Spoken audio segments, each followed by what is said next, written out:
With all of the remakes out there, do I really need to have an original idea? So the short answer is no. No, you don't have to have an original concept. The real answer is nothing's original.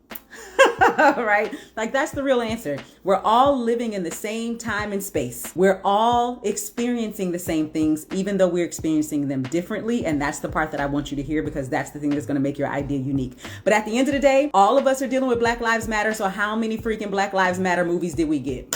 They're all saying the same thing. They're just doing it differently because that person is different, and that the way that person experienced it is different from them. So they have a different message, and their characters are gonna maybe physically be doing different things. But at the end of the day, it's still a movie about Black Lives Matter. It's still a movie where a white cop killed a black kid. Same movie, right? Same thing is true with Boy Meets Girl. Or in this particular case, with the ones that he was talking about, is Meet the Parents. Meeting the Parents is not an original concept, but guess how many different stories you can tell about meeting the parents. Even in your own house, especially if you have siblings, the way that your parents reacted to one person bringing somebody home and another person bringing somebody home was not the same experience. Same parents, not the same experience. So you have a different story there. So long of the short of it is, no, you do not have to have an original idea. Do you see a shift where writers are being asked to have treatments and pitch decks attached? Not so much with treatments, but yeah, people are asking for pitch decks these days because they don't want to read.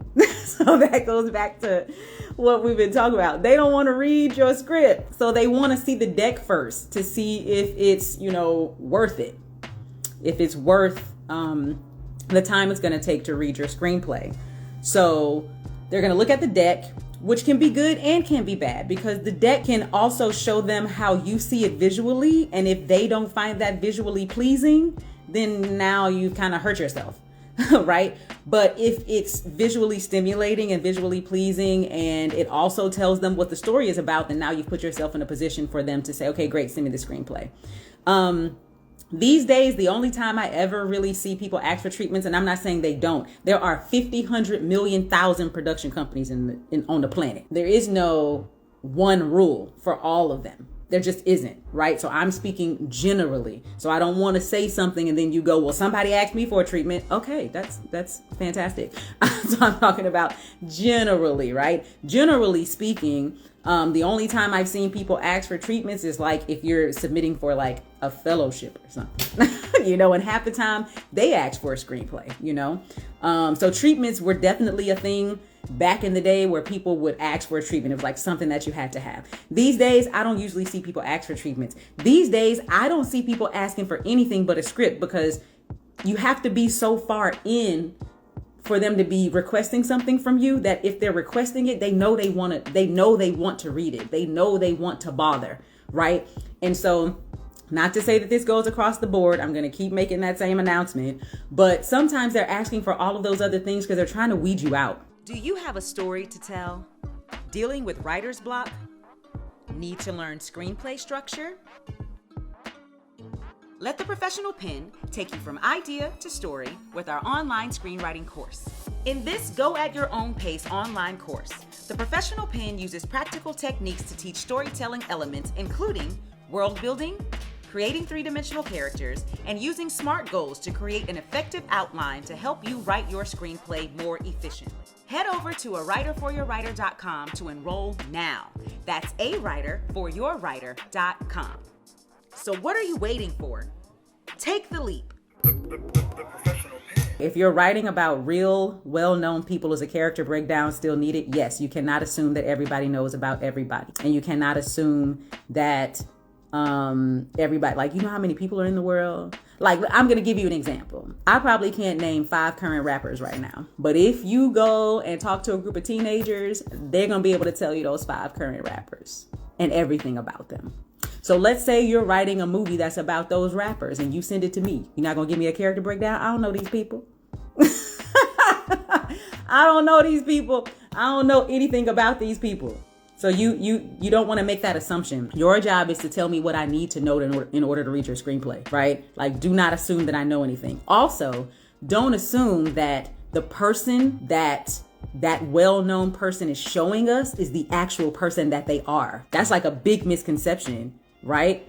Like, if you think that Beyonce is actually like that, you're going to be sadly mistaken, because everybody presents in a particular way, especially celebrities, right? They got all kind of stuff going on, and they, are totally different personalities. She's even said that she has to be Sasha Fierce when she gets on stage, right? So that means we cannot make an assumption that we know anything about any people. Can you possibly name top 3 screenwriting competitions to submit this year? No. And let me tell you why.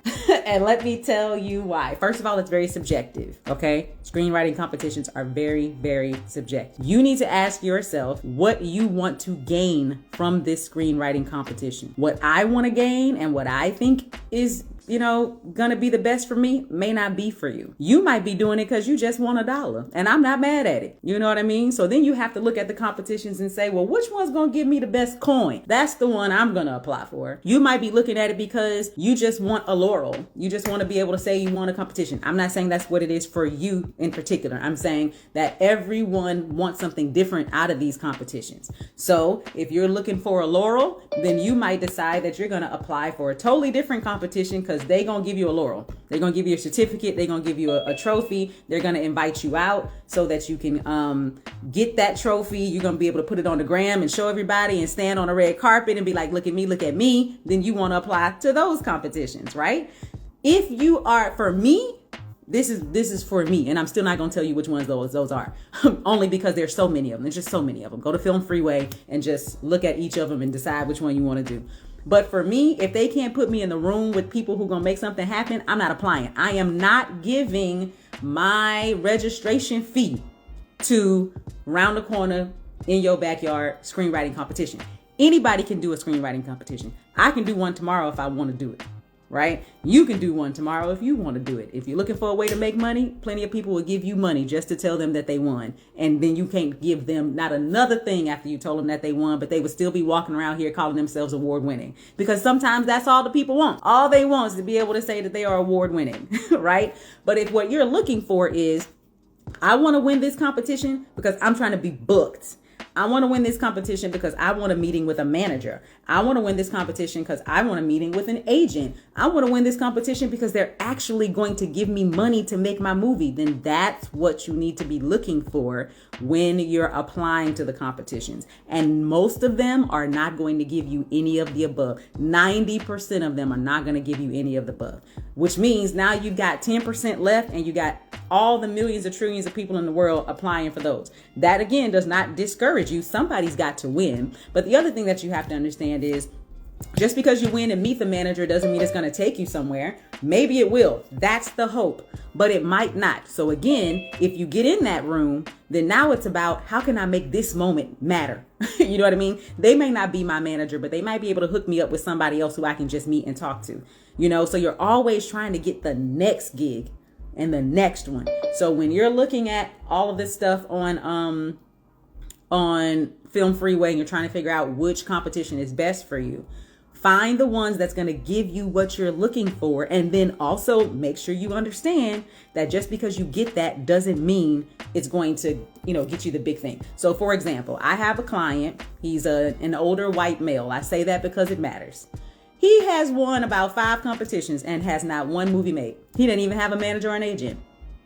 So that just lets you know that's one way to possibly get in, but it's not the way. There is no the way in this industry. Okay? It doesn't exist. All right? So do it because that's what you want to do, and you've done the research enough so that you can know when, which competition is going to be best for you. Need help with your screenplay? Go to awriterforyourwriter.com. That's awriterforyourwriter.com.